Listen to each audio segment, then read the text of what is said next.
সম্প্রতি সাংবাদিক ইলিয়াস হোসাইন তার এক ফেসবুক পোস্টে বলেন, কয়েকজন ধান্দাবাজ কথিত আলেমের সাথে ওয়াকারের ডিএমআই বৈঠক করেছে।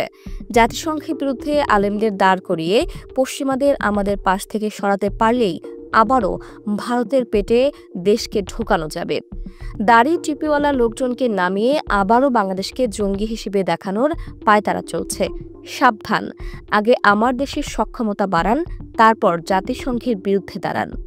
ইলিয়াস হোসেনের এই পোস্ট শেয়ার করে রফিকুল ইসলাম মাদানী বলেন, কেউ ভারতের চামচা আর কেউ আমেরিকার, এদের মাঝে কোনো তফাৎ নেই। আগে সক্ষমতা বাড়াও, তারপর তাদের বিরুদ্ধে দাঁড়াও। এই কথাটাই ভারতীয় চামচারাও বলতো, আমরা একমাত্র আল্লাহর উপর ভরসা করি, এটাই আমাদের প্রকৃত সক্ষমতা। এদেশে ভারতের চামচাদের যেমন কোনো ছাড় দেয়নি, ওদেরও দিব না ইনশাল্লাহ। এর আগে এক ফেসবুক পোস্টে রফিকুল ইসলাম মাদানী বলেন, সাংবাদিক ইলিয়াস হোসেনের সঙ্গে এটি কোনো টক শো ছিল না, না কোনো প্রশ্নোত্তর পর্ব। কিন্তু এভাবে তিনি ইস্যু চেঞ্জ করে ঢালাওভাবে আলেমদের কিংবা কওমি মাদ্রাসার ছাত্রদের নিয়ে তাচ্ছিল্য করবেন, এটা আমি কল্পনাও করিনি। আমার মনে হয় যখন থেকে আমি জাতিসংঘের এজেন্ডা নিয়ে কথা বলা শুরু করলাম, তখন থেকে তিনি বিগড়ে গেলেন। আর আমিও এই ধরনের বিষয় নিয়ে কথা হবে তার জন্য মানসিকভাবে প্রস্তুত ছিলাম না। আগে থেকে জানা থাকলে অবশ্যই অনেক কিছু বলা যেত। যাই হোক, তার এই আচরণে আমি খুব কষ্ট পেয়েছি। এমন আচরণ তার কাছ থেকে আশা করিনি।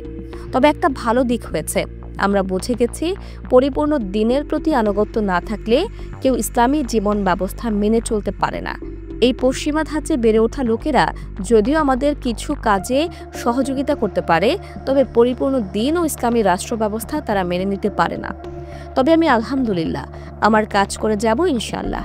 আর আমি ইলিয়াস ভাইকে প্রতিপক্ষ মনে করে সেখানে যাইনি, আমরা ছিলাম তার অতিথি।